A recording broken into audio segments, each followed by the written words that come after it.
RSS ಅಂದರೆ retention of ಸವರ್ಣ ಸುಪ್ರೀಮಸಿ ಅಂದ್ರೆ ಬ್ರಾಹ್ಮಣರು, ಕ್ಷತ್ರಿಯರು, ವೈಶ್ಯರು ದೇಶವನ್ನ ಈ ಮಟ್ಟಿಗೆ ಕೀಳು ಜಾಗದಲ್ಲಿ ತಳ್ಳಿಟ್ಟಿದ್ದಾರೆ ಅಂದ್ರೆ ಅದಕ್ಕೆ RSS ಹೊಣೆಗಾರರು. ಆ ಸಂಘಟನೆಯನ್ನು ಬ್ಯಾನ್ ಮಾಡಬೇಕಂತ. RSS not a registered organisation. ಅದಕ್ಕೆ ಪ್ರೆಸಿಡೆಂಟ್ ಯಾರು, ಸೆಕ್ರೆಟರಿ ಯಾರು, ಇವರು ಯಾರು ಏನು ಯಾರಿಗೂ ಗೊತ್ತಾಗೋದಿಲ್ಲ. But the point is 25 to 1947 22 ವರ್ಷ ಸ್ವತಂತ್ರ ಹೋರಾಟದಲ್ಲಿ ಭಾಗವಹಿಸಿಲ್ಲ. RSS ನಲ್ಲಿ ಏನ್ ಹೇಳ್ಕೊಡೋದು, ಮುಸಲ್ಮಾನರು, ಪಾಕಿಸ್ತಾನ, ಅಖಂಡ ಭಾರತ, ಮತ್ತೆ ದ್ವೇಷ, ಮತ್ತೆ ಕಮ್ಯುನಲ್ ಕ್ಲಾಶಸ್, ದ್ರೋಹ, ಇದನ್ನೇ ಹೇಳ್ಕೊಡ್ತಾರೆ ಅವರು. ಆದ್ರಿಂದ RSS ನ ತಡೆ ಮಾಡಬೇಕು. ಸದ್ಯ ರಾಜ್ಯ ರಾಜಕೀಯದಲ್ಲಿ RSS ನ ಚರ್ಚೆ ಆಗ್ತಿರುವಂತದ್ದು, ಪರ ಮತ್ತೆ ವಿರೋಧ ಚರ್ಚೆನೂ ಕೂಡ ಆಗ್ತಿರುವಂತದ್ದು. RSS versus Congress.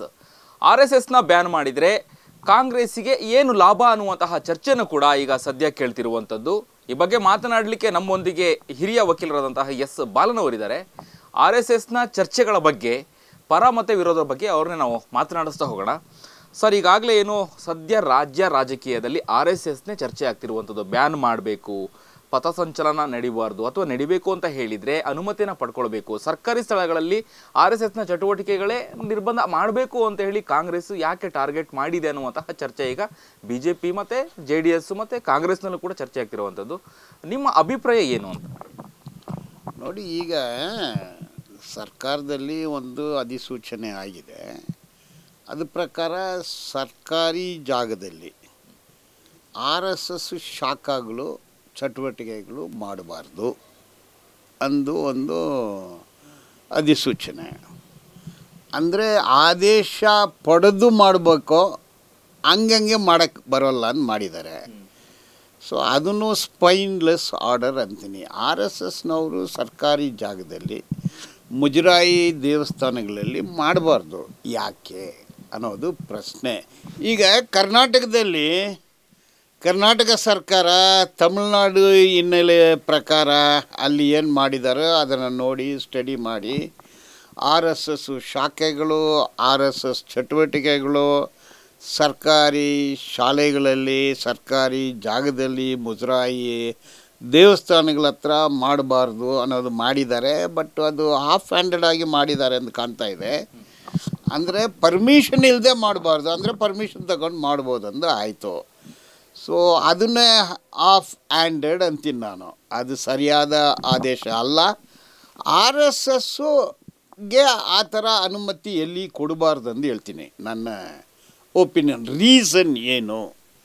ಈಗ RSS ಅಂದರೆ ಏನು ನೋಡಿ. RSS ಒಂದು 15ನೇ ಶತಮಾನದವರೆಗೆ ಅಂಥ ಒಂದು ಸಂಘಟನೆಗಳು ಅಂಥದ್ದು ಯಾವುದೂ ಇರಲಿಲ್ಲ. ದೇಶನೂ ಇಂಡಿಯಾ ಅನ್ನೋ ಹೆಸರಲ್ಲಿ ಇರಲಿಲ್ಲ. 566 ಸಂಸ್ಥಾನಗಳಿತ್ತು, ಬೇರೆ ಬೇರೆ ರಾಜ್ಯಗಳು, ಹಿಂದೂ ರಾಜ್ಯಗಳು, ಮುಸಲ್ಮಾನ್ ರಾಜ್ಯಗಳು. ಒಬ್ಬರ ಮೇಲೆ ಒಬ್ಬರು ದ್ವೇಷ, ಯುದ್ಧ, ದರೋಡೆ ಎಲ್ಲ ಕೂಡ ಮಾಡ್ತಿದ್ರು. ಹಿಂದೂ ರಾಜ್ಯಗಳ ಮೇಲೆ ಯುದ್ಧ ಮಾಡ್ತಿದ್ರು. ಪೇಶ್ವಾ ರಾಜರು ಕರ್ನಾಟಕದಲ್ಲಿ ಧಾರವಾಡ ರಾಜರ ಮೇಲೆ ಯುದ್ಧ ಮಾಡಿದ್ದಾರೆ. ಇದೆಲ್ಲನೂ ಚರಿತ್ರೆ ಇದೆ. ಈಗ ಬ್ರಿಟಿಷ್ನವರು ಬಂದ ಮೇಲೆ ಮೊಟ್ಟ ಮೊದಲು ಬ್ರಾಹ್ಮಣ ಸಮಾಜ ಅಂತ ಮಾಡಿಕೊಂಡ್ರು. ಅಂದರೆ ಬ್ರಿಟಿಷ್ನವ್ರ ಜೊತೆ ಹೊಂದಾಣಿಕೆ ಆಗಿ ಅಧಿಕಾರ, ಐಷಾರಾಮಿ ಜೀವನ ಬ್ರಿಟಿಷ್ನವ್ರ ಕೈ ಜೋಡಿಸಿದ್ರು. ಅದಕ್ಕೆ ಒಂದು ಸಂಘಟನೆ ಮಾಡಿದರು. ಅದನ್ನ ಹೆಸರು ಬ್ರಹ್ಮ ಸಮಾಜ, ಬ್ರಾಹ್ಮಣರ ಸಮಾಜ. ಅಂದರೆ ಬ್ರಾಹ್ಮಣರ ಶ್ರೇಷ್ಠತೆ ಅಂದ ಆಯಿತು. 1875ನೇ ಇಸವಿಯಲ್ಲಿ ಅದಕ್ಕೆ ಆರ್ಯ ಸಮಾಜ ಅಂತ ಹೆಸರಿಟ್ಟಿದ್ರು. ಅಂದರೆ ದ್ವಿಜ ಅಂದರೆ ಸವರ್ಣೀಯರು, ಅಂದರೆ ಬ್ರಾಹ್ಮಣರು, ಕ್ಷತ್ರಿಯರು, ವೈಶ್ಯರು ಎಲ್ಲರನ್ನೂ ಒಳಪಟ್ಟು ಶೂದ್ರರನ್ನು ಹೊರಗೆ ಇಟ್ಟು ಆರ್ಯ ಸಮಾಜ, ಆರ್ಯರು, ದ್ರಾವಿಡರು, ಆರ್ಯ ಸಮಾಜ ಅಂತ ಮಾಡಿದರು ನೋಡಿ. ಅಲ್ಲಿಂದ 1913ನೇ ಇಸವಿಯಲ್ಲಿ ಅದನ್ನ ಹೆಸರು ಹಿಂದೂ ಮಹಾಸಭಾ, ಹಿಂದೂ ಅನ್ನೋ ಒಂದು ಹೆಸರು ಕೊಟ್ಟರು. 1925ನೇ ಇಸವಿಯಲ್ಲಿ ಇದು RSS ರಾಷ್ಟ್ರೀಯ ಸ್ವಯಂ ಸೇವಕ್ ಸಂಘ. ನೋಡಿ, ಆ ಹಿನ್ನೆಲೆಯಲ್ಲಿ ನಾವು ನೋಡಿದಾಗ 1922ನೇ ಇಸವಿಯಲ್ಲಿ ಮುಸೋಲಿನಿ ಚುನಾವಣೆಯಲ್ಲಿ ಗೆದ್ದು ಅಧಿಕಾರಕ್ಕೆ ಬಂದು ಒಂದು ಫ್ಯಾಸಿಸ್ಟ್ ಸರ್ಕಾರವನ್ನು ರಚನೆ ಮಾಡ್ದ. ಎಲ್ಲಿ? ಇಟಲಿಯಲ್ಲಿ ರಚನೆ ಮಾಡಿದ ಮೇಲೆ ಪ್ರಜಾಪ್ರಭುತ್ವ ಎಲ್ಲವನ್ನು ಧ್ವಂಸ ಮಾಡಿ ಸರ್ವಾಧಿಕಾರಿಯಾದ 22ನೇ ಇಸ್ವಿಯಲ್ಲಿ. 25ನೇ ಇಸ್ವಿಯಲ್ಲಿ ಹಿಟ್ಲರು ಅವರು ಸುಲ್ಟ್ಸ್ ಸ್ಟೇಫಲ್ ಅಂದು ಸ್ವಸ್ಟಿಕ್ ಹೆಸರಲ್ಲಿ ಒಂದು ಬ್ರಿಗೇಡನ್ನು ಕಟ್ಟಿದ. ನೋಡಿ, ಅದನ್ನು ಮೂಂಜೆ ಅವರು ಇಟಲಿಗೆ ಹೋಗಿ ಮುಸೋಲಿನ ನೋಡಿ ಅದಕ್ಕೆ ಮೇಲೆ ಹಿಟ್ಲರನ್ನು ಭೇಟಿಯಾಗಿ ಇಂಡಿಯಾಗೆ ಬಂದು RSS ಶಾಖೆಗಳನ್ನು ನಿರ್ಮಾಣ ಮಾಡಿದರು ಅನ್ನೋದು ವಿಷಯ. ಓಕೆ, ಇದು RSS ಅಂದರೆ ಅದು ರಾಷ್ಟ್ರೀಯ ಅನ್ನೋದು ಸ್ವಯಂ ಸೇವಕ ಅನ್ನೋದು ಅದು ಒಂದು ಮಿಸ್ಲೀಡಿಂಗ್ ಪದಗಳು. ನನ್ನ ಪ್ರಕಾರ RSS ಅಂದರೆ ರಿಟೆನ್ಷನ್ ಆಫ್ ಸವರ್ಣ ಸುಪ್ರೀಮಸಿ. ಸವರ್ಣೀಯರು ಅಂದರೆ ಬ್ರಾಹ್ಮಣರು, ಕ್ಷತ್ರಿಯರು, ವೈಶ್ಯರು, ಅವರ ಶ್ರೇಷ್ಠತೆಯನ್ನು ಕಾಪಾಡಲು ಮಾಡಿರುವ ಒಂದು ಸಂಘಟನೆ ಅನ್ನೋದು ಕೂಡ ನಿಜ.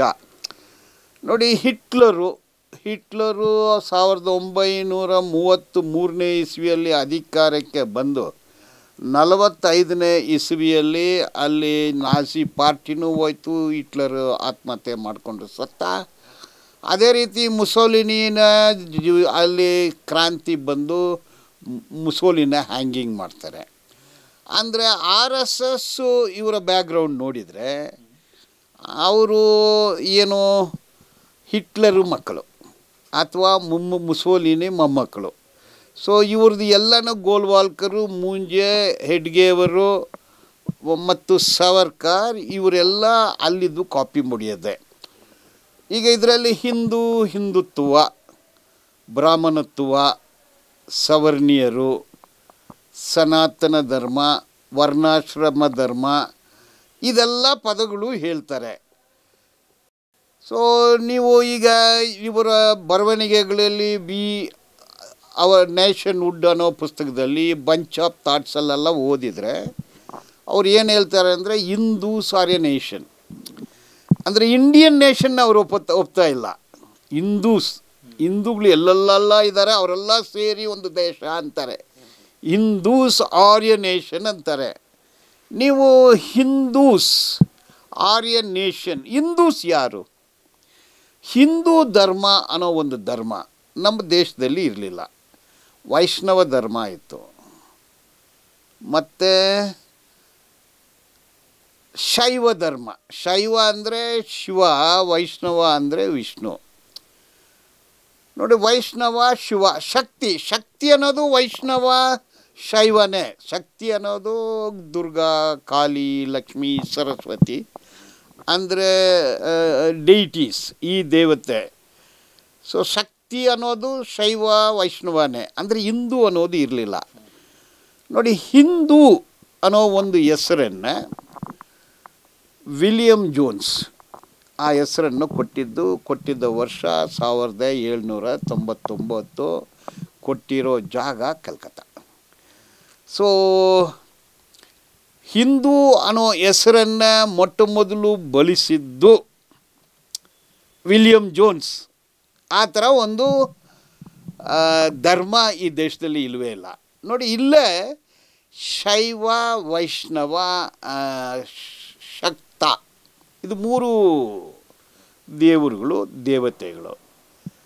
ಈಗ ಶೂದ್ರರು ಶೈವರು ಅಲ್ಲ, ದಲಿತರು ಶೈವರು ಅಲ್ಲ, ಶೂದ್ರರು ವೈಷ್ಣವರು ಅಲ್ಲ, ದಲಿತರು ವೈಷ್ಣವರು ಅಲ್ಲ. ಅಂದರೆ ಶೂದ್ರ ಮತ್ತು ದಲಿತ ಪಂಚಮ ಅನ್ಟಚಬಲ್ಲು, ಇವರು ಯಾರು ಹಿಂದೂಗಳು ಅಲ್ಲ. ಅಂದರೆ 15ನೇ ಶತಮಾನದವರೆಗೆ ಈ 500 ಚಿಲ್ಲರೆ ಸಂಸ್ಥಾನಗಳಲ್ಲಿ ಶೂದ್ರರು ಮತ್ತು ದಲಿತರಿಗೆ ವಿದ್ಯಾಭ್ಯಾಸ ಇಲ್ಲ, ಮತ್ತು ಊರು ಇಲ್ಲ, ಅವ್ರಿಗೆ ಯಾವ ಹಕ್ಕೂ ಇಲ್ಲ, ಬರೀ ದುಡಿಬೇಕಷ್ಟೇ. ಲೇಬರ್ ಕ್ಲಾಸ್, ಶ್ರಮಜೀವಿಗಳು ಇವರು.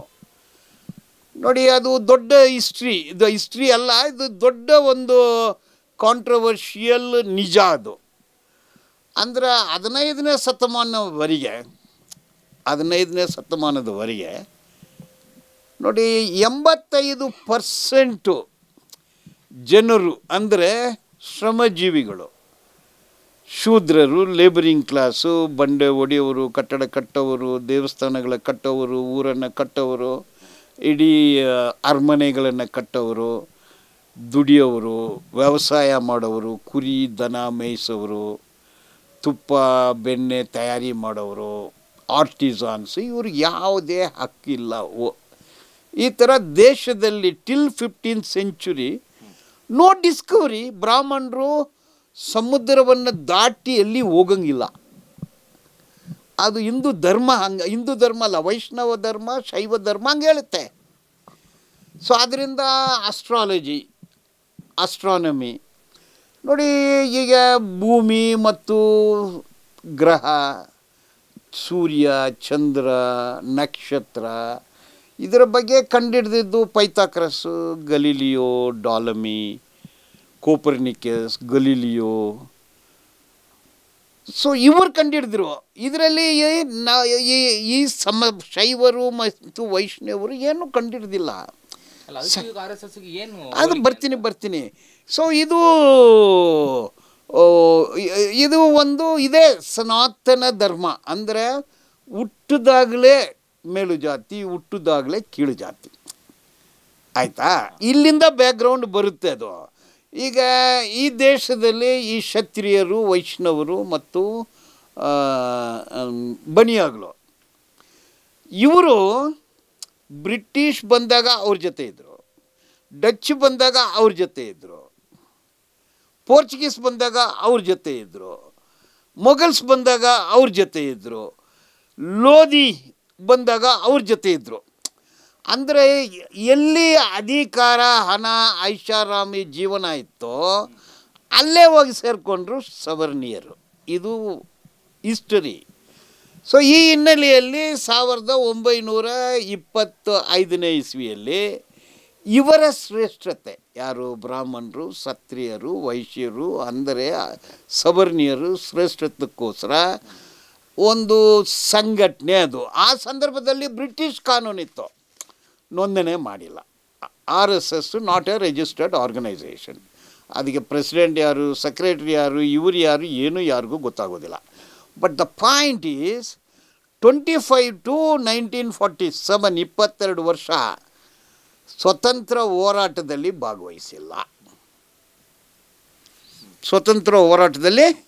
ಭಾಗವಹಿಸಿಲ್ಲ. ಈಗ 1942ನೇ ಇಸ್ವಿಯಲ್ಲಿ ಕ್ವಿಟ್ ಇಂಡಿಯಾ ಮೂಮೆಂಟ್. ಆ ಸಂದರ್ಭದಲ್ಲಿ ಗೋಲ್ವಾಲ್ಕರ್ ಹೇಳಿದರು, ಹಿಂದೂಗಳೇ ಬ್ರಿಟಿಷ್ನವ್ರ ವಿರೋಧ ಹೋರಾಟ ಮಾಡಬೇಡ, ಯುದ್ಧ ಮಾಡಬೇಡ, ನಿಮ್ಮ ಶಕ್ತಿನ ವೇಸ್ಟ್ ಮಾಡ್ಕೋಬೇಡ, ನಿಮ್ಮ ಶಕ್ತಿ ನಿಮ್ಮ ಹತ್ರ ಇರಲಿ, ನೀವು ಮುಸಲ್ಮಾನರು, ಕ್ರೈಸ್ತರು, ಕಮ್ಯುನಿಸ್ಟ್ಗಳ ವಿರೋಧ ಯುದ್ಧ ಮಾಡಬೇಕು, ಬ್ರಿಟಿಷ್ನವ್ರ ವಿರೋಧ ಅಲ್ಲ ಅಂತಾರೆ.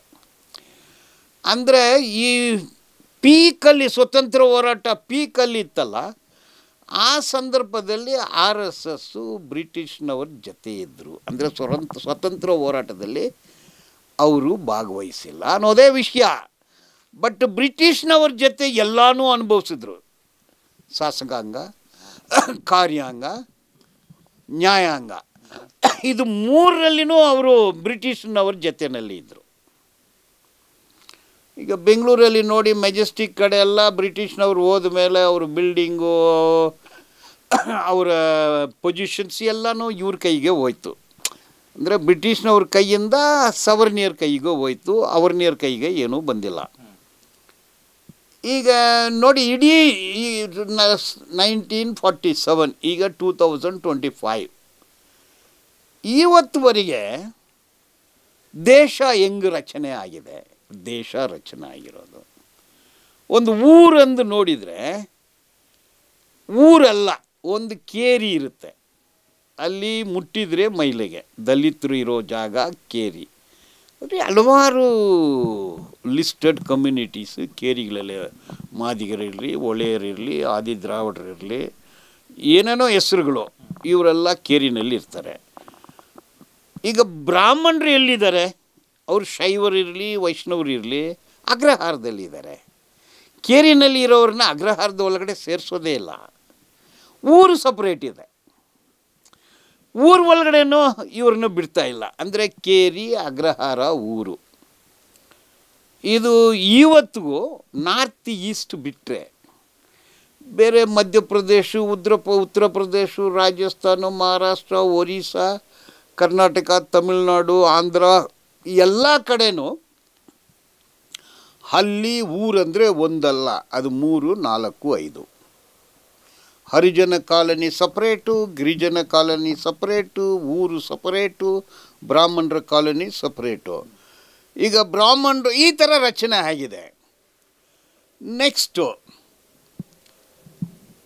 ಸಿಟಿ ಡೆವಲಪ್ ಆಗಿದೆ. ಈಗ ಬೆಂಗಳೂರಲ್ಲಿ ನೋಡಿ, ಊರಲ್ಲಿ ಕೇರಿ, ಇಲ್ಲಿ ಕೊಲಕೇರಿ, ವಿಲ್ಲಾಸು, ಫ್ಲಾಟ್ಸು, ಬಂಗ್ಲೋಸು.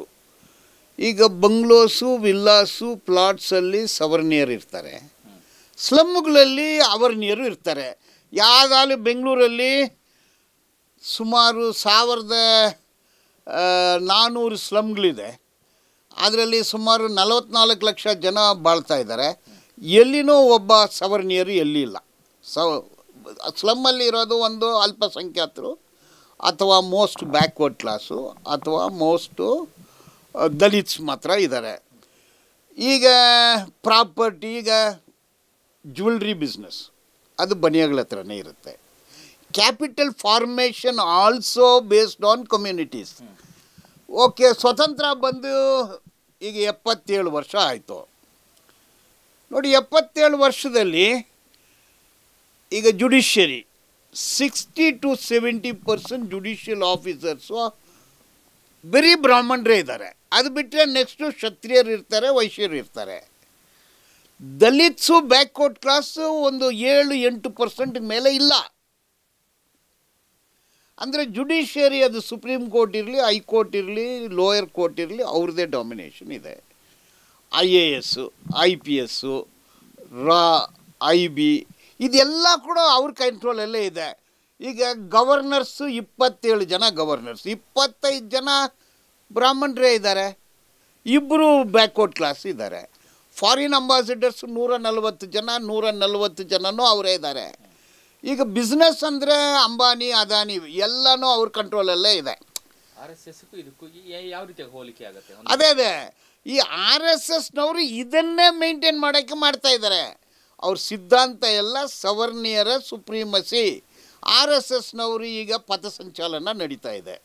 ಕೈಯಲ್ಲಿ ಕೋಲ್ ಇಟ್ಕೊಂಡಿದ್ದಾರೆ, ದಂಡ ಇಟ್ಕೊಂಡಿದ್ದಾರೆ, ಲಾಂಗು ಇಟ್ಕೊಂಡಿರ್ತಾರೆ, ಮಾರ್ಚ್ ಪಾಸ್ ಮಾಡ್ತಾರೆ. ವಿದ್ಯಾಭ್ಯಾಸ ಬೇಕು, ಕೂಲಿ ಬೇಕು, ಕೆಲಸ ಬೇಕು, ಒಂದೇ ಕೆಲಸಕ್ಕೆ ಒಂದೇ ಸಂಬಳ, ಬೆಲೆ ಏರಿಕೆ ಕಡಿಮೆ ಮಾಡಬೇಕು, ಎಲ್ಲರಿಗೆ ಮನೆ ಕಟ್ಟಿಕೊ ಎಲ್ಲಾಗಲೂ ಘೋಷಣೆ ಮಾಡ್ತಾರೆ. ಅವ್ರು ಹೇಳೋದೆಲ್ಲ ಸನಾತನ ಧರ್ಮ ಅಂತಾರೆ. ಸನಾತನ ಧರ್ಮ, ವರ್ಣಾಶ್ರಮ ಧರ್ಮ, ಬ್ರಾಹ್ಮಣ ಧರ್ಮ, ಬ್ರಾಹ್ಮಣರ ಶ್ರೇಷ್ಠತೆ. ಅಂದರೆ ಈ ಪ್ರತಿಯೊಂದು ಸವರ್ಣಿಯರ ಕೈಯಲ್ಲಿ ಅಂದು ಹೇಳೋದೇ RSSು. ಅಂದರೆ ಸವರ್ಣಿಯರ ಸುಪ್ರೀಮಸಿ. ಅವ್ರು ಈಗ ರಿಸರ್ವೇಷನ್, ಅಂಬೇಡ್ಕರ್ ಅವರು 1932ನೇ ಇಸ್ವಿಯಲ್ಲಿ ಒಂದು ಮನವಿ ಪತ್ರ ಕೊಡ್ತಾರೆ. ಅದರಲ್ಲಿ ಕಮ್ಯುನಿಟಿ ಬೇಸ್ಡ್ ರೆಪ್ರೆಸೆಂಟೇಷನ್ 11%, 15% ಅಲ್ಪಸಂಖ್ಯಾತರಿದ್ದರೆ ಪ್ರತಿಯೊಂದರಲ್ಲಿ 15% ರೆಪ್ರೆಸೆಂಟೇಷನ್, 19% ದಲಿತರಿದ್ದರೆ 19% ರೆಪ್ರೆಸೆಂಟೇಷನು. ಈಗ ಆದಿವಾಸಿಗಳು 10% ಇದ್ದ 10% ರೆಪ್ರೆಸೆಂಟೇಷನು. ಅಂದರೆ ಏನಾಗ್ತಾ ಇದ್ದರೆ 3% ಬ್ರಾಹ್ಮಣರು ಪ್ರತಿಯೊಂದು ಅವ್ರ ಕಂಟ್ರೋಲಲ್ಲಿ ಹೋಗಿದೆ. ಅಂದರೆ ಇಟ್ ಈಸ್ ಅ ಒಲಿಗಾರ್ಕಿ. ನ್ಯಾಯಾಂಗ, ಶಾಸಕಾಂಗ ಮತ್ತು ಕಾರ್ಯಾಂಗ, ಇದು ಎಲ್ಲರೂ ಕೂಡ ಇದು ಎಲ್ಲ ಅಧಿಕಾರಗಳು ಮತ್ತು ಹಣಕಾಸಿನ ವ್ಯವಹಾರ ಇದು ಎಲ್ಲನೂ ಸನಾತನ ಧರ್ಮ ಅಂತಾರೆ. ಅಂದರೆ ಎಟರ್ನಲ್ ಧರ್ಮ. ಸನಾತನ ಧರ್ಮ ಅಂದರೆ ಕುಲಧರ್ಮ, ವರ್ಣಾಶ್ರಮ ಧರ್ಮ. ಬ್ರಾಹ್ಮಣ, ಕ್ಷತ್ರಿಯ, ವೈಶ್ಯ ಒಂದು ಗ್ರೂಪು, ಶೂದ್ರ, ಪಂಚಮ ಇನ್ನೊಂದು ಗ್ರೂಪು. ಇಡೀ ದೇಶದಲ್ಲಿ ಈಗ 100 ಕೋಟಿ ಜನರಿಗೆ ಯಾವುದೇ ಹಕ್ಕಿಲ್ಲ. ಇದು RSS ಸಿದ್ಧಾಂತ ಅನ್ನೋದು ಇದು. ಮತ್ತು ಈಗ ಈ ಸರ್ಕಾರಿ ಜಾಗದಲ್ಲಿ RSS ಶಾಖೆಗಳು ಚಟುವಟಿಕೆಗಳು ನಡಿಬಾರ್ದಂತಾರೆ. ಇವ್ರು ಏನು ಹೇಳ್ಕೊಡ್ತಾರೆ RSSನಲ್ಲಿ? ಏನು ಹೇಳ್ಕೊಡೋದು? ಸವರ್ಣೀಯರು, ಅವರ್ಣೀಯರು, ಮುಸಲ್ಮಾನರು, ಪಾಕಿಸ್ತಾನ, ಅಖಂಡ ಭಾರತ, ಈಗ ಎಲ್ಲ ಅಧಿಕಾರ ಮೇಲು ಜಾತಿಗೆ ಮಾತ್ರ, ಕೀಳು ಜಾತಿಗೆ ಇಲ್ಲ. ಮತ್ತು ದ್ವೇಷ, ದರೋಡೆ, ಮತ್ತು ಕಮ್ಯುನಲ್ ಕ್ಲಾಶಸ್ಸು, ಅಟ್ಯಾಕು, ಬಾಂಬ್ಸು, ಕೊಲೆ, ವಂಚನೆ, ದ್ರೋಹ, ಇದನ್ನೇ ಹೇಳ್ಕೊಡ್ತಾರೆ ಅವರು. ಏನು ಹೇಳ್ಕೊಡ್ತಾರೆ? ರಾಮಾಯಣದ ಬಗ್ಗೆ ಹೇಳ್ಕೊಡ್ತಾರೆ. ರಾಮಾಯಣದಲ್ಲಿ ಏನು ಹೇಳುತ್ತೆ? ರಾಮಾಯಣ ಅನ್ನೋದು ಸನಾತನ ಧರ್ಮದ ಒಂದು ಭಾಗ. ರಾಮಾಯಣ ಸನಾತನ ಧರ್ಮದ ಬಗ್ಗೆ ವಿಚಾರಣೆ ಮಾಡಬಾರ್ದು ಅಂತ ಹೇಳಿ ನಿಮ್ಮ ವಾದನ ಅಥವಾ ಏನು ಅಂತ ಹೇಳಿ? RSSನ ಸಿದ್ಧಾಂತಗಳೇ ತಪ್ಪು ಅಂತ ಸನಾತನ ಧರ್ಮ ಅಂದು ಅವ್ರು ಹೇಳೋದು ಬ್ರಾಹ್ಮಣರ, ಸವರ್ಣೀಯರ ಶ್ರೇಷ್ಠತೆ. ಅದನ್ನು ನಾನು ಹೆಂಗೆ ಒಪ್ಪಕ್ಕಾಗತ್ತೆ? ಸನಾತನ ಧರ್ಮ ಅಂದರೆ ಏನು? ಅದೇ ಸನಾತನ ಧರ್ಮ ಎಲ್ಲಿಂದ ಶುರುವಾಗುತ್ತೆ? ವೇದದಲ್ಲಿ ಶುರುವಾಗುತ್ತೆ. ಋಗ್ವೇದದಲ್ಲಿ ವರ್ಣಾಶ್ರಮ ಇದೆ, ಕುಲಧರ್ಮ ಇದೆ, ಕುಲ ಪದ್ಧತಿ ಇದೆ. ಅದನ್ನು ಇವರು ಪ್ರಚಾರ ಮಾಡ್ತಾರೆ. ಈಗ ಭಗವದ್ಗೀತೆಯಲ್ಲಿ ಏನು ಹೇಳುತ್ತೆ? ಚತುರ್ವರ್ಣಿಯಂ ಮಯಾ ಸೃಷ್ಟಂ ಅಂತಾರೆ. ಚತುರ್ವರ್ಣಿಯಂ ಮಯಾ ಸೃಷ್ಟಂ, ನಾನೇ ಕೃಷ್ಣ, ನಾನೇ 4 ವರ್ಣಗಳನ್ನು ಸೃಷ್ಟಿ ಮಾಡಿದ್ದು ನಾನೇ ಅಂತ ಹೇಳ್ತಾರೆ. 18ನೇ ಚಾಪ್ಟರಲ್ಲಿ ಏನು ಹೇಳ್ತಾರೆ? ಅವರವ್ರ ಜಾತಿಗೆ ಕೊಟ್ಟಿರೋ ಕೆಲಸ ಅವರವರು ಶ್ರದ್ಧೆಯಿಂದ ಮಾಡಬೇಕು, ಕೂಲಿ ಕೇಳಬಾರ್ದು ಅಂತ ಹೇಳ್ತಾರೆ. ಇದು ಭಗವದ್ಗೀತೆ. ರಾಮಾಯಣದಲ್ಲಿ ಏನು ಹೇಳ್ತಾರೆ? ಇಡೀ ರಾಮಾಯಣ ಸನಾತನ ಧರ್ಮದ ಬಗ್ಗೆ ರಾಮಾಯಣ ಏನು ಹೇಳುತ್ತೆ? ಉತ್ತರಾಖಂಡದಲ್ಲಿ ಶಂಭುವಿನನ್ನು ರಾಮ ಕೊಲ್ಲುತ್ತಾರೆ. ಯಾಕೆ ಕೊಂದರು? ಅವನು ಕುಲಧರ್ಮ ಕಾಪಾಡಲು. ಕುಲಧರ್ಮ ಅಂದರೆ ಏನು? ಶಂಭುಗ ಒಂದು ಶೂದ್ರ, ಕೀಳು ಜಾತಿ, ವೇದಗಳನ್ನು ಓದಬಾರ್ದು, ಅದು ಬ್ರಾಹ್ಮಣರ ಕೆಲಸ. ಓದಿದ್ದಾನೋ ಒಂದು ಕಾರಣಕ್ಕೆ ಅವನ್ನ ಕೊಳ್ತಾರೆ. ಇದೇ ಸನಾತನ ಧರ್ಮ ರಾಮಾಯಣದಲ್ಲಿ. ಮತ್ತು ಮಹಾಭಾರತದಲ್ಲಿ ಏನು ಹೇಳ್ತಾರೆ? ಮಹಾಭಾರತದಲ್ಲಿ ಏಕಲವ್ಯನ ಬೆರಳು ಯಾಕೆ ಕತ್ತರಿಸ್ತಾರೆ? ಆತ ಹೋಗಿ ಕೇಳ್ತಾನೆ, ಬಿಳುಬಿದೆ ನಾನು ಕಲಿಬೇಕಂದು. ಇವ್ರು ಹೇಳ್ಕೊಡೋದಿಲ್ಲ, ಅವನೇ ಕಲಿತಾನೆ. ಕೊನೆಯಲ್ಲಿ ಬೆರಳು ಕತ್ತರಿಸ್ತಾರೆ. ಅಂದರೆ ರಾಮಾಯಣ, ಮಹಾಭಾರತ, ವೇದ, ಉಪನಿಷತ್ತು, ಶ್ರುತಿ, ಸ್ಮೃತಿ ಇದೇ RSS ಸಿದ್ಧಾಂತ. ಈ ಸಿದ್ಧಾಂತ ಏನು ಹೇಳುತ್ತೆ? ಅವರ್ಣೀಯರು ಅಂದರೆ ಶೂದ್ರರಂದರೆ ಇಡೀ ದೇಶದಲ್ಲಿ ಒಂದು ಪಾಪ್ಯುಲೇಷನ್ ಲೆಕ್ಕ ಪ್ರಕಾರ ಮಾಡಿದರೆ ಒಂದು 52%, 19% ದಲಿತರು ಮತ್ತು ಆದಿವಾಸಿಗಳು 10%, ಅಲ್ಪಸಂಖ್ಯಾತರು 15%. ಅಂದರೆ 93% ಜನರು ಸೆಕೆಂಡ್ ಗ್ರೇಡ್ ಸಿಟಿಸನ್ ಎಂದು ಸನಾತನ ಧರ್ಮ ಹೇಳುತ್ತೆ. ಅಂದರೆ ಸನಾತನ ಧರ್ಮ ಸಮಾನತೆಗೆ ವಿರೋಧವಾದದ್ದು. ಸನಾತನ ಧರ್ಮ ಸವರ್ಣೀಯರಿಗೆ ವಿರೋಧವಾದದ್ದು. ಸನಾತನ ಧರ್ಮ ಸಂವಿಧಾನಕ್ಕೆ ವಿರೋಧವಾಗಿದೆ. ಅಂದರೆ ಅವರು ನಮ್ಮ ಧ್ವಜವನ್ನು ಒಪ್ಪೋದಿಲ್ಲ, ನಮ್ಮ ಸಂವಿಧಾನವನ್ನು ಒಪ್ಪೋದಿಲ್ಲ. ಅಂಬೇಡ್ಕರ್ ಹೇಳಿದರು ಸನಾತನ ಧರ್ಮ ಅಂದರೆ ಅದು ಮೈಲಿಗೆ ಧರ್ಮ, ಕುಲಧರ್ಮ ಎಂದು ಅಂಬೇಡ್ಕರ್ ಹೇಳಿದ್ದಾರೆ. ಅಂಬೇಡ್ಕರ್ 1951ನೇ ಇಸವಿಯಲ್ಲಿ ಹಿಂದೂ ಕೋಡ್ ಬಿಲ್ಲು ತರ್ತಾರೆ.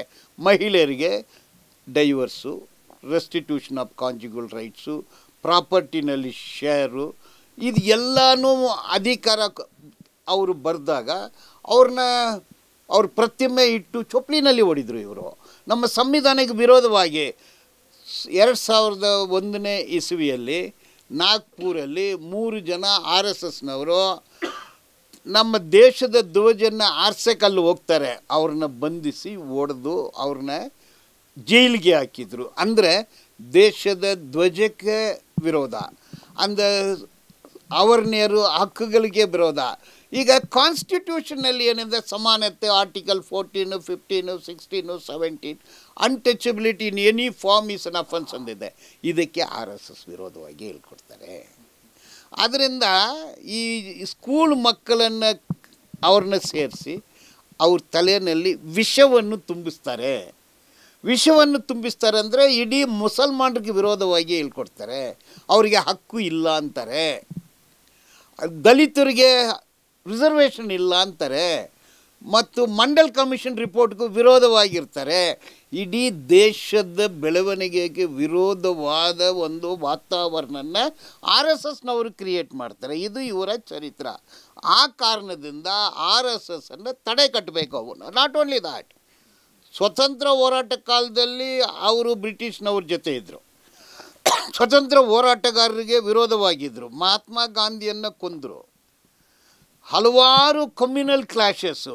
2002ನೇ ಇಸ್ವಿಯಲ್ಲಿ ಸಾವಿರಾರು ಮುಸಲ್ಮಾನರನ್ನು ಕೊಂದರು. ಬಿಲ್ಕಿಸ್ ಬಾನು ರೇಪು ಮರ್ಡರ್ ಮಾಡಿದರು, ಮುಜಾಫರ್ನಗರ್ನಲ್ಲಿ ಮಾಡಿದರು, ಕಂದಮಾಲ್ ಒರಿಸ್ಸಾದಲ್ಲಿ ಕ್ರಿಸ್ತರ ಮೇಲೆ ದಾಳಿ ಮಾಡಿದರು. ಅಂದರೆ ಕ್ರೈಸ್ತರ ಮೇಲೆ ದಾಳಿ, ಮುಸಲ್ಮಾನರ ಮೇಲೆ ದಾಳಿ, ದಲಿತರ ಮೇಲೆ ದಾಳಿ, ಶೂದ್ರರ ಮೇಲೆ ದಾಳಿ. ಇಡೀ ದೇಶಕ್ಕೆ ವಿರೋಧವಾಗಿ ಇರುವ ಒಂದು ಸಂಘಟನೆ RSS. ಅದು ರಾಷ್ಟ್ರೀಯ ಅನ್ನೋದು ಸುಳ್ಳು. ಅದು ಬ್ರಾಹ್ಮಣ ರಾಷ್ಟ್ರ. ಬ್ರಾಹ್ಮಣ ರಾಷ್ಟ್ರ ಅಂದರೆ ಏನು ರಾಷ್ಟ್ರ? ಅದು ಸನಾತನ ಧರ್ಮದ ರಾಷ್ಟ್ರ, ಅಂದರೆ ಹಿಂದೂ ರಾಷ್ಟ್ರ. ಈ ಬೀಜವನ್ನು, ಈ ವಿಷವನ್ನು ಚಿಕ್ಕ ಚಿಕ್ಕ ಮಕ್ಕಳು ತಲೆಯಲ್ಲಿ ಹಾಕ್ತಾರೆ. ಆದ್ದರಿಂದ RSSನ ತಡೆ ಮಾಡಬೇಕು. RSS 100 ವರ್ಷದಲ್ಲಿ ಇಡೀ ದೇಶಕ್ಕೆ ಏನೆಲ್ಲ ಅಪಕಾರ ಮಾಡಬೇಕು, ಏನೆಲ್ಲ ತೊಂದರೆ ಕೊಡಬೇಕು, ದೇಶವನ್ನು ಈ ಮಟ್ಟಿಗೆ ಕೀಳು ಜಾಗದಲ್ಲಿ ತಳ್ಳಿಟ್ಟಿದ್ದಾರೆ ಅಂದರೆ ಅದಕ್ಕೆ RSS ಹೊಣೆಗಾರರು ಅಂತ ಹೇಳಿ ಆ ಸಂಘಟನೆಯನ್ನು ಬ್ಯಾನ್ ಮಾಡಬೇಕಂತ ಹೇಳ್ತೀನಿ ನಾನು. ಪಥಸಂಚಲನ ಮಾಡಿದರೆ ಯಾವ ರೀತಿಯಾಗಿ ಸಮಸ್ಯೆ ಆಗತ್ತೆ ಅನ್ನೋದ್ರ ಬಗ್ಗೆ ಚರ್ಚೆ ಆಗ್ತಿರುವಂಥದ್ದು. ಈಗಾಗಲೇ ಏನು ಗಣವೇಷಧಾರಿಯಾಗಿರುವಂತಹ ಗುಡ್ ಪಾಯಿಂಟ್ ನೋಡಿ. RSS ಪಥಸಂಚಲನ ಅಂದರೆ 2 ವಿಷಯ. ಗಣೇಶ, RSS ಪಥಸಂಚಲನ. ಪಥಸಂಚಲನ ಎಲ್ಲಿ ಹೋಗಬೇಕು? ಎಲ್ಲಿ ಮುಸಲ್ಮಾನರಿದ್ದಾರೆ ಅಲ್ಲೇ ಹೋಗಬೇಕು. ಅಲ್ಲಿ ಹೋದರೆ ಅವರು ಸರಿಯಲ್ಲ, ಅವರು ಅದನ್ನು ವಿರೋಧ ಮಾಡ್ತಾರೆ, ಹೋಗ್ಲಿ ಎಂದು ಬಿಡಬೇಕು. ಅಲ್ಲೇ ಹೋಗಬೇಕು, ಕೋಮುಗಲಭೆ ಆಗಬೇಕು. ಪಥಸಂಚಲನ ಅಂದರೆ ಕೋಮುಗಲಭೆ, ಅಶಾಂತಿ, ಕಮ್ಯುನಲಿಸಮ್, ಇದನ್ನೇ ಮಾಡ್ತಾರೆ. ಅಶಾಂತಿ ಆಗುತ್ತೆ ಅನ್ನುವಂಥದ್ದು. ಪಥಸಂಚಲನ ಮಾಡೋದಕ್ಕೂ ಅಶಾಂತಿ ಆಗೋದಕ್ಕೂ ಏನು ಸಂಬಂಧ ಇದೆ? ಅದೇ ಮುಸಲ್ಮಾನರು ಇರೋ ಏರಿಯಾಗೆ ಹೋಗ್ತಾರೆ, ಅದೇ ರೂಟಲ್ಲೇ ಕೇಳ್ತಾರೆ, ಅಲ್ಲಿ ಒಂದು ಕಲ್ಲು ಇವರೇ ಹೊಡಿತಾರೆ. ಅಲ್ಲಿಂದ ಈಗ ಅದು ಹಿಸ್ಟ್ರಿ ನೋಡಿ, ಪಥಸಂಚಲನ ಎಲ್ಲೆಲ್ಲ ಹೋಗ್ತಾರೋ ಅಲ್ಲೆಲ್ಲ ಗಲಭೆನೇ ಆಗುತ್ತೆ. ಅಲ್ಲ, ಮುಸಲ್ಮಾನರು ಇರುವಂತಹ ರಸ್ತೆಯಲ್ಲಿ ಹೋಗಲೇಬಾರ್ದು ಅಂತ, ಅದು ಯಾಕೆ ಹೋಗಬಾರ್ದು ಅಂತ ಹೇಳಿ. ಅವರು ಯಾಕೆ ಹೋಗ್ಬಾರ್ದು ಅನ್ನೋದು ಬೇರೆ ಕತೆ. ಅಲ್ಲೇ ಹೋಗ್ಬೇಕು ಅಂತ ಯಾಕೆ ಕೇಳ್ತೀರಾ? ಅವರು ಸರಿ ಇಲ್ಲ, ಬರಬೇಡ ಅಂತಾರೆ. ಇವ್ರು ಬೇಕಂತಾರೆ, ಅವ್ರು ಬೇಡ ಅಂದರೆ ಎರಡೂ ಕೋಮುವಾದನೆ, ಎರಡೂ ಕೋಮುವಾದನೆ.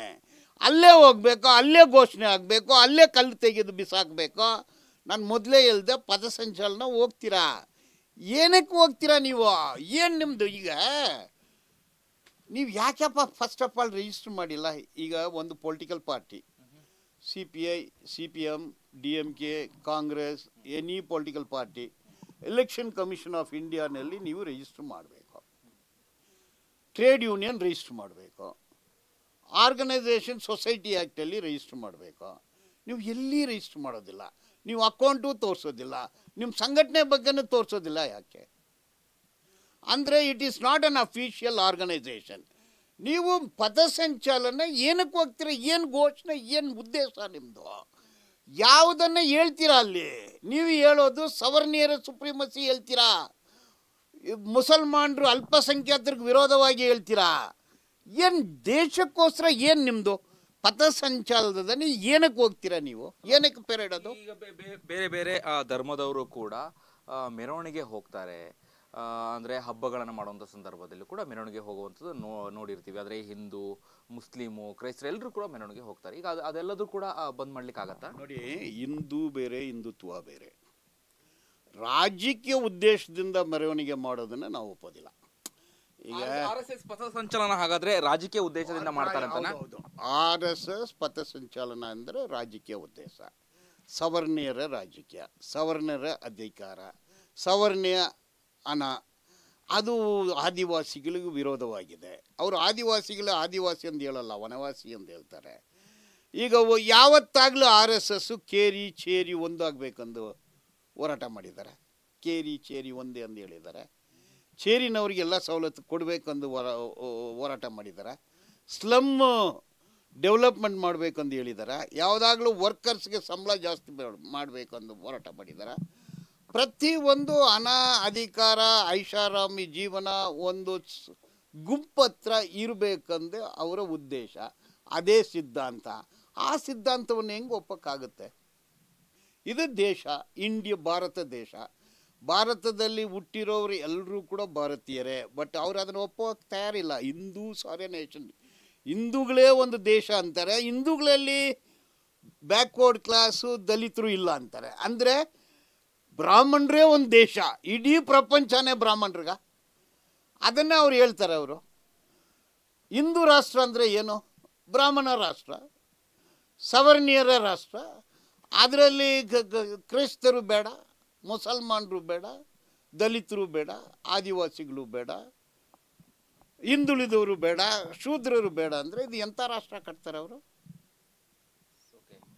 100 ವರ್ಷಗಳು ಆಗಿರುವಂಥದ್ದು RSS ಸಂಘಟನೆ, ಅಂದರೆ ಸ್ವತಂತ್ರ ಪೂರ್ವಕ್ಕೂ ಮುಂಚೆನೂ ಕೂಡ ಸ್ಥಾಪನೆ ಆಗಿರುವಂಥದ್ದು. ಈಗ ಕಾಂಗ್ರೆಸ್ ಅದನ್ನು ಬ್ಯಾನ್ ಮಾಡಬೇಕು ಅಥವಾ RSSಗೆ ಅಂಕುಶ ಹಾಕಬೇಕು ಅಂತೇಳಿ ಒಂದು ರೀತಿಯಾದಂತಹ ಸರ್ಕಸ್ ಕೂಡ ಮಾಡ್ತಿರುವಂಥದ್ದು. ಸಾಧ್ಯ ಆಗುತ್ತಾ ಇದು? ಸಾಧ್ಯ ನಾನು ನೋಡಿ, ಈಗ prime minister of India is RSS, president of India is RSS, ಎಲ್ಲ ಗವರ್ನರ್ಸು RSS, 3 ಫೋರ್ಸಸ್ ಚೀಫ್ಗಳು ಜಾಸ್ತಿ RSSನಲ್ಲಿದ್ದಾರೆ. ಗವರ್ನರ್ಸು ಅವರೇ ಇದ್ದಾರೆ, ವೈಸ್ ಚಾನ್ಸಲರ್ಸ್ ಅವರೇ ಇದ್ದಾರೆ, ಸೆಕ್ರೆಟೇರಿಯಟ್ಸು ಇದ್ದಾರೆ. ಬಟ್ ಪ್ರೊಟೆಸ್ಟು ಆಗಬೇಕಲ್ಲ, ಇದು ಸರಿಯಲ್ಲ ಅಂದು ಹೇಳೋದ್ರಲ್ಲಿ ಏನು ತಪ್ಪಿದೆ? ಕಾಂಗ್ರೆಸ್ ಅಧಿಕಾರಕ್ಕೆ ಬಂದಿದ್ದಾರೆ. 1948ನಲ್ಲಿ RSS ಬ್ಯಾನ್ ಆಯಿತು, ಎಮರ್ಜೆನ್ಸಿಯಲ್ಲಿ RSS ಬ್ಯಾನ್ ಆಯಿತು, ಮತ್ತು ಕೋಮು ಗಲಭೆಯಲ್ಲಿ RSS ಬ್ಯಾನ್ ಆಯಿತು, ವಿಶ್ವ ಹಿಂದೂ ಪರಿಷತ್ ಬ್ಯಾನ್ ಆಯಿತು. ಆದ್ದರಿಂದ RSSದು ಒಂದು ಭಾಗನೇ ವಿಶ್ವ ಹಿಂದೂ ಪರಿಷತ್ತು, ಸನಾತನ ಸಂಸ್ಥಾ. ನೋಡಿ, ಇಡೀ ದೇಶದಲ್ಲಿ ಒಂದು ಅಂಕಿ ಅಂಶ ಇದೆ. ಮ್ಯಾರಿಲ್ಯಾಂಡ್ ಯೂನಿವರ್ಸಿಟಿ, ಇದರಲ್ಲಿ 2004ಇಂದ 2014ರವರೆಗೆ, ಇದು ಅಫಿಷಿಯಲ್ ರಿಪೋರ್ಟು, 5052 ಟೆರರಿಸ್ಟು ಈವೆಂಟು ನಡೆದಿದೆ. 35% ಮಿಸಲೇನಿಯಸ್ ಅಂತಾರೆ. Samjhauta express bomb blast, Malegaon bomb blast, ಕೊಲೆಗಳು. ಮಿಸಲೇನಿಯಸ್ ಅಂದರೆ ಸಾಫ್ರೂನ್ ಟೆರರಿಸಮ್ ಅಂದು ಕಲ್ಕೆರೆ ಅವರು ಹೇಳಿದರು. ಇದರಲ್ಲಿ ಲೆಕ್ಕ ಮಾಡಿದರೆ 1% ಮಾತ್ರ ಮುಸಲ್ಮಾನರು ಇನ್ವಾಲ್ವ್ ಅಂತ ಹೇಳಿದ್ದಾರೆ. ಮತ್ತು ಎಲ್ಲ ಟೆರರಿಸ್ಟ್ ಈವೆಂಟಲ್ಲಿ ಅವ್ರು ಇನ್ವಾಲ್ವ್ ಆಗಿದ್ದಾರೆ. ಯಾಕೆ ಬ್ಯಾನ್ ಮಾಡೋದು? ಅಂಥ ಸಂಸ್ಥೆ ಯಾಕೆ ಬೇಕು? ಅವ್ರೇನು ದೇಶದ ಕಾನೂನಿಗೆ ಮರ್ಯಾದಿಲ್ವಾ? ಯಾಕೆ ನೋಂದಣಿ ಮಾಡೋದಿಲ್ಲ? ಯಾಕೆ ನೀವು ಡಿಕ್ಲೇರ್ ಮಾಡೋದಿಲ್ಲ? ನಿಮ್ಮ ಆಸ್ತಿ ಏನು, ಪಾಸ್ತಿ ಏನು, ಏನಿಟ್ಟಿದ್ದೀರಾ? ಯಾಕೆ ಯಾವುದು ರಿಪೋರ್ಟ್ ಕೊಡೋಲ್ಲ? ಇದೇನು ಸೀಕ್ರೆಟ್ ಆರ್ಗನೈಸೇಷನಾ? ಸೀಕ್ರೆಟ್ ಆರ್ಗನೈಸೇಷನ್ ಈ ದೇಶದಲ್ಲಿ ಇರೋಕ್ಕೆ ಸಾಧ್ಯನಾ? ಅದೇನು ಎಕ್ಸ್ಟ್ರಾರ್ಡಿನರಿನಾ? ಪ್ರತಿಯೊಂದು ಒಂದು ಸಣ್ಣ ಯೂನಿಯನ್ ಬೇಕಂದರೆ ರಿಜಿಸ್ಟ್ರ್ ಬೇಕು. ಸೊಸೈಟಿ, ಇವ್ರ ಅಕೌಂಟು ಇಲ್ಲ, ಇವ್ರ ಸಂಘಟನೆ ಬಗ್ಗೆ ಗೊತ್ತಿರೋಲ್ಲ, ಎಲ್ಲದಕ್ಕೂ ಸಂಘಟನೆ ಇಟ್ಟಿದ್ದಾರೆ.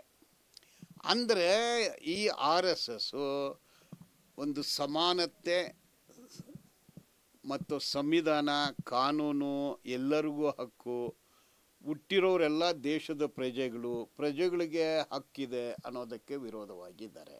ಅವರು ಮನುಸ್ಮೃತಿ ಬಗ್ಗೆ ಹೇಳ್ತಾರೆ, ಅದು ಮನುಷ್ಯರಿಗೆ ವಿರೋಧವಾಗಿದೆ. ಅವರು ರಾಮಾಯಣ ಮಹಾಭಾರತದ ಬಗ್ಗೆ ಹೇಳ್ತಾರೆ, ಅದರಲ್ಲೆಲ್ಲ ಕೂಡ ಸನಾತನ ಧರ್ಮದ ಬಗ್ಗೆ ಹೇಳ್ತಾರೆ. ಅಂದರೆ ಸನಾತನ ಧರ್ಮ, ಬ್ರಾಹ್ಮಣ ಧರ್ಮ, ಹಿಂದೂ ರಾಷ್ಟ್ರ, ಬ್ರಾಹ್ಮಣ ರಾಷ್ಟ್ರ, ಇದು ಸಾಮಾನ್ಯ ಜನರಿಗೆ, ದೇಶಕ್ಕೆ ವಿರೋಧವಾಗಿದೆ. ಆದ್ದರಿಂದ ಅದು ಸರಿಯಲ್ಲ ಅಂತೀವಿ. ಕೊನೆಯದಾಗಿ RSSನ ಮುಖಂಡರಿಗೆ ನೀವು ಏನು ಹೇಳ್ತೀರಿ? ಕೊನೆಯದಾಗಿ RSS ಮುಖಂಡರಿಗೆ ಕೊನೆಯದಾಗಿ ಏನು ಹೇಳೋದು? ನೀವು ಪ್ರಜಾಪ್ರಭುತ್ವದ ಮೇಲೆ ನಂಬಿಕೆ ಇರಿ. ದೇಶದ ಜನರಿಗೋಸ್ಕರ. ದೇಶ ಅಂದರೆ ಮಣ್ಣಲ್ಲ, ನೀವು ಮಣ್ಣಂತೀರ. ದೇಶ ಅಂದರೆ ಮನುಷ್ಯರು. ದೇಶದಲ್ಲಿ ಪ್ರಜೆಗಳು ಸುಪ್ರೀಮು. ನೀವು ದೇಶನೇ ಎಲ್ರಿಗಿಂತ ದೊಡ್ಡದಂತೀರ, ಅದು ಹೆಂಗೆ ಆಗುತ್ತೆ ನೀವು? ಸೊ ಜನಪರ, ಜನಕ್ಕೋಸ್ಕರ. ದೇಶ ಅಂದರೆ ಮಣ್ಣಲ್ಲ, ಮನುಷ್ಯರು. ಇಡೀ ದೇಶದಲ್ಲಿರೋ ಎಲ್ಲ ಜನರಿಗೂ ಎಲ್ಲ ಹಕ್ಕು ಇರಬೇಕು. ಅದಕ್ಕೋಸ್ಕರ ನೀವು ನಿಮ್ಮ ಸಂಘಟನೆ ಮಾಡಿದರೆ ಅದು ಬೇರೆ ರೀತಿ. ನೀವು ಅದನ್ನು ಬಿಟ್ಟು ಬ್ರಾಹ್ಮಣ ಶ್ರೇಷ್ಠತೆ, ಬ್ರಾಹ್ಮಣರಿಗೆ ದೇಶ, ಅದೇ ಸುಪ್ರೀಮಸಿ, ಡಿಕ್ಟೇಟರ್ಶಿಪ್ ಅಂತೀರ. ನಿಮ್ಮ ವೇದಾಂತ, ರಾಮಾಯಣ, ಮಹಾಭಾರತ, ವೇದ, ಉಪನಿಷದು ಇದೆಲ್ಲ ಕೂಡ ಸಮಾನತೆಗೆ ವಿರೋಧವಾಗಿದೆ. ಆದ್ದರಿಂದ ನಾವು ಅದನ್ನು ಒಪ್ಪೋದಿಲ್ಲ. ಧನ್ಯವಾದಗಳು ಸರ್. ಇದಿಷ್ಟು ಹಿರಿಯ ವಕೀಲರಾದಂತಹ ಎಸ್ ಬಾಲನ್ ಅವರ ಮಾತಾಗಿತ್ತು. ಕ್ಯಾಮರಾ ಪರ್ಸನ್ ಉಲ್ಲಾಸ್ ಜೊತೆ ಅಭಿಜಿತ್ ಗಣೇಶ್, ಕರ್ನಾಟಕ ಟಿವಿ, ಬೆಂಗಳೂರು. ನಾಡಿನ ಸಮಸ್ತ ಜನತೆಗೆ ದೀಪಾವಳಿ ಹಬ್ಬದ ಹಾರ್ದಿಕ ಶುಭಾಶಯಗಳು. ಶುಭ ಕೋರುವವರು ಶ್ರೀ ಅರವಿಂದ್ ಬೆಲ್ಲದ್, ವಿಧಾನಸಭೆಯ ವಿರೋಧ ಪಕ್ಷದ ಉಪನಾಯಕರು ಹಾಗೂ ಹುಬ್ಬಳ್ಳಿ ಧಾರವಾಡ ಪಶ್ಚಿಮ ಕ್ಷೇತ್ರದ ಶಾಸಕರು.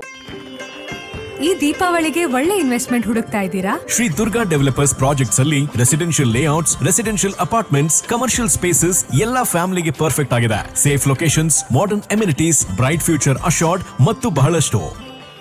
ಸಮಸ್ತ ಉತ್ತರ ಕರ್ನಾಟಕದ ಜನತೆಗೆ ದೀಪಾವಳಿ ಹಬ್ಬದ ಹಾರ್ದಿಕ ಶುಭಾಶಯಗಳು. ಶುಭ ಕೋರುವವರು ಎಸ್ ಶಂಕರಣ್ಣ, ಸ್ಥಾಪಕರು ಮತ್ತು ಅಧ್ಯಕ್ಷರು, ಉತ್ತರ ಕರ್ನಾಟಕ ಜನಶಕ್ತಿ ಸೇನಾ. ಸರ್ವರಿಗೂ ದೀಪಾವಳಿ ಹಬ್ಬದ ಶುಭಾಶಯಗಳು. ಶುಭ ಕೋರುವವರು ಮಾಲೀಕರು ಗುರುನಾಥ್ ಯಾದಗಿರಿ, ಯಾದಗಿರಿ ಬ್ರದರ್ಸ್ ಮತ್ತು ಬಾಂಡ್ ರೈಟರ್ಸ್ ಹಾಗೂ ಉದ್ಯಮಿಗಳು, ಹುಬ್ಬಳ್ಳಿ ಧಾರವಾಡ. ನಾಡಿನ ಸಮಸ್ತ ಜನತೆಗೆ ದೀಪಾವಳಿ ಹಬ್ಬದ ಶುಭಾಶಯಗಳು. ಶುಭ ಕೋರುವವರು ದಿಲೀಪ್ ಕುಮಾರ್, ಜೀನಿ ಕಂಪನಿಯ ಮಾಲೀಕರು. ನಾಡಿನ ಸಮಸ್ತ ಜನತೆಗೆ ದೀಪಾವಳಿ ಹಬ್ಬದ ಶುಭಾಶಯಗಳು. ಶುಭ ಕೋರುವವರು ಶ್ರೀ ಸುರೇಶ್ ಗೋಕಾಕ್, ಸಂಸ್ಥಾಪಕ ಅಧ್ಯಕ್ಷರು, ಕ್ರಾಂತಿವೀರ ಸಂಗೊಳ್ಳಿ ರಾಯಣ್ಣ ಅಭಿಮಾನಿ ಬಳಗ. ಕರ್ನಾಟಕ ಹಾಗೂ ಹುಬ್ಬಳ್ಳಿ ಧಾರವಾಡ ಜನತೆಗೆ ದೀಪಾವಳಿ ಹಬ್ಬದ ಶುಭಾಶಯಗಳು. ಶುಭ ಕೋರುವವರು ತಾರಾದೇವಿ ವಾಲಿ, ಹುಬ್ಬಳ್ಳಿ ರಾಣಿ ಚೆನ್ನಮ್ಮ ಮಹಿಳಾ ಮಂಡಳದ ಅಧ್ಯಕ್ಷರು. ರಾಜ್ಯದ ಜನತೆಗೆ ದೀಪಾವಳಿ ಹಬ್ಬದ ಶುಭಾಶಯಗಳು. ಶುಭ ಕೋರುವವರು ಶ್ರೀ ಗಿರಿಜಾ ಎಸ್ ಹೂಗಾರ್, ರಾಜ್ಯ ಅಧ್ಯಕ್ಷರು, ಕರ್ನಾಟಕ ಕಾಂಗ್ರೆಸ್ ಮಹಿಳಾ ಸೇವಾದಳ.